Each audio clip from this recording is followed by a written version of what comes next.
Assalamualaikum warahmatullahi wabarakatuh. Dear students, I hope you will be fine. I am Sajid Nadeem. Today we are going to read about The Hollow Man. This is a poem written by T.S. Eliot. T.S. Eliot ने इस poem को लिखा है. First of all, we are going to understand the main points of this poem. Okay जी, तो यहाँ पर आप देख सकते हैं कि there are 6 main points which are the basic theme and idea of this poem. तो फर्स्ट इसका जो पॉइंट है वो लिखा है human being have become solace.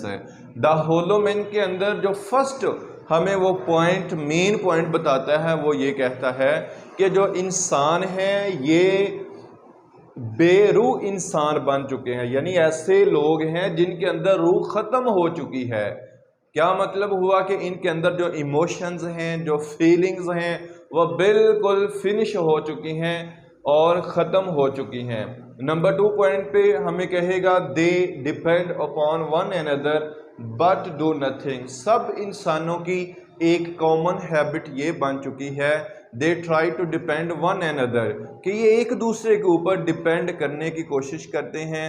अपना काम, अपनी जिम्मेदारी, अपना फरीज़ा और ड्यूटी ये किसी दूसरे के ऊपर डालते हैं, बट दे डू नथिंग, लेकिन ये खुद बढ़कर आगे कुछ भी नहीं करते। नंबर 3 पॉइंट होगा they can not make a society, क्योंकि ये स्कैटर्ड हैं ऑलरेडी, ये बिखरे हुए लोग हैं, इनमें इत्तेहाद नहीं है, मेहनत नहीं है, स्ट्रगल नहीं है, तो इसलिए ये अपनी एक सोसाइटी, अपना एक मुआशरा जो है, अपनी एक जो कॉलोनी होती है वो नहीं बना सकते। नंबर 4 पे हम पढ़ेंगे efforts are like running rats. ये जो थोड़ी बहुत एफर्ट करते हैं ये इसी तरह की है कि जिस तरह के एक तय खाने के अंदर बेसमेंट के अंदर जो रैट्स हैं ये रनिंग करते हैं। और नेक्स्ट पॉइंट हम पढ़ेंगे we do have shapes but inside there is nothing.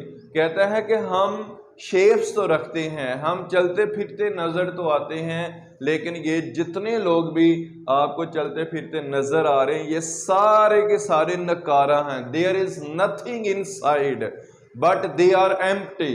कहता है ये एम्प्टी हैं, इनके अंदर कुछ भी नहीं है, नकारा लोग हैं।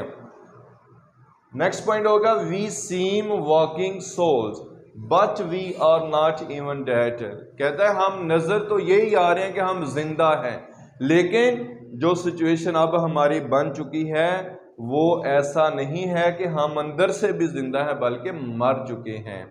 तो याद रखिएगा इस पोएम का जो बेसिक थीम है वो ये है कि जो लोग स्ट्रगल नहीं करते, हार्ड वर्किंग नहीं करते, तो वो लोग जिंदा होते हुए भी मर चुके होते हैं। तो आजकल हमारी सोसाइटी के अंदर बहुत सारे लोग आपको सुस्ती का, काहली का और वो मतलब लेज़ी नज़र आते हैं, इनएक्टिव नज़र आते हैं। तो इन लोगों के बारे में कहा गया है कि ये जो लोग हैं ये होलो मैन है, खाली आदमी हैं, मीनिंगलेस लोग हैं। The hollow man. आइए हम पढ़ते हैं टी.एस. इलियट ने इस पोएम को लिखा है। होलो मैन का मीनिंग क्या होगा जी? खाली लोग या वर्थलेस, खोखले आदमी। We are the hollow man. कहते हैं we are the hollow man, हम खोखले लोग हैं। We are the stuffed man, हम ऐसे लोग हैं जो स्टफ्ड हैं। स्टफ्ड का मीनिंग होता है बेमानी, और इसका जो सिनोनिम होगा वो होगा meaningless. Meaningless, stuffed man meaningless यानी बेमानी। ऐसे लोग जो किसी काम के ना हो, नकारा हो। We are the stuffed man leaning together, हम एक दूसरे के ऊपर लीनिंग करते हैं। लीनिंग का क्या मीनिंग होता है? डिपेंड करना, ठीक है। तो इसका सिनोनिम होगा डिपेंडिंग।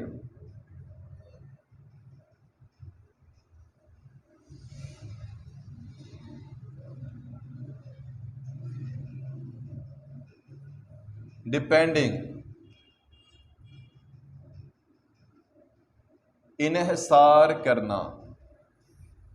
लीनिंग टुगेदर, ये एक दूसरे के ऊपर इन्हिसार करते हैं, यानी इनकी कोशिश ये होती है कि हम सुकून से बैठे रहें और हमें कोई दूसरा ही आके खिला भी जाए, पिला भी जाए, हमारे कपड़े, हमारे जूते भी हमें कोई आके पहना दे, हम बिल्कुल वेले पड़े रहें। Head pieces filled with straw, और कहता है ये जो लोग हैं ना, जो लेजीनेस का शिकार हैं, इनके जो हेड पीसेस है यानी इनके जो माइंड हैं, फिल्ड विद स्ट्रॉ, तो ये भूसे से भरे हुए हैं। लगता ही नहीं है कि इनके अंदर कोई मग्ज नाम की कोई चीज पाई जाती होगी या कोई अकल होगी। ऐसा लगता है कि ये लोग जो है इनके सरों के अंदर भूसा भरा हुआ है। स्ट्रॉ का मीनिंग क्या होगा जी? भूसा। और इसका सिनोनिम हस्क, HUSK, हस्क। और ऐसा लगता है कि इनके जो दिमाग हैं ये भूसे से भरे हुए हैं। Our dried voices when we whisper together, कहता है जब हम एक दूसरे से बात करते हैं तो हमारी आवाज की क्या अहमियत है, क्या कदर कीमत है।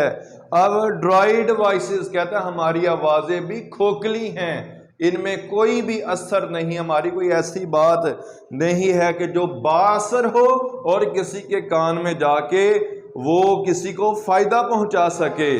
तो कहता है we whisper together are quiet and meaningless, जब हम बात करते हैं तो वो बात भी ऐसी है जैसा कि खामोशी हो, एंड मीनिंगलेस, और बेमायनी बेवुकत बातें हैं। आज कितने ही लोग वेले लफंगे बैठकर बातें करते रहते हैं, घंटों घंटों बातें करते रहते हैं, लेकिन उसका कोई भी फायदा नहीं होता। कोई एक भी बात आप देख ले कि आज हमारी जो पर्सनल जो मीटिंग्स होती हैं उसके अंदर ज़्यादातर बातें जो हैं ये फजूल होती हैं। कहता है as wind in dry grass और rats feet over broken glass in our dry cellar. जब हम बात करते हैं तो ऐसा ही नजर आता है कि वो बात नहीं है, बल्कि ये वो आवाज है जो ड्राई ग्रास है, यानी एक हवा जब खुश्क घास के ऊपर से दरमियान से गुजरती है तो एक आवाज पैदा होती है। कहता है ये उसी तरह की आवाज है। या जो चूहे हैं जो तय खाने के अंदर किरचियां, शीशे के टुकड़े, पीसेस पड़े होते हैं, उनके ऊपर से जब गुजरते हैं तो ऐसा लगता है कि हमारी आवाजें उस आवाज जैसी हैं। शेप विदाउट फॉर्म, कहता है हमारी जो शेप्स हैं विदाउट फॉर्म। विदाउट फॉर्म का मतलब ये है कि दिखने में कोई चीज नजर आती है लेकिन एक्चुअल में होती नहीं है, बिल्कुल खाली अजसाम है, नकारा लोग हैं। शेड विदाउट कलर्स, और इनके जो रंग हैं विदाउट कलर, वो भी बेरंग हैं। शेड का मीनिंग होता है जी रंग, और इसका सिनोनिम क्या हो सकता है? शेल्टर।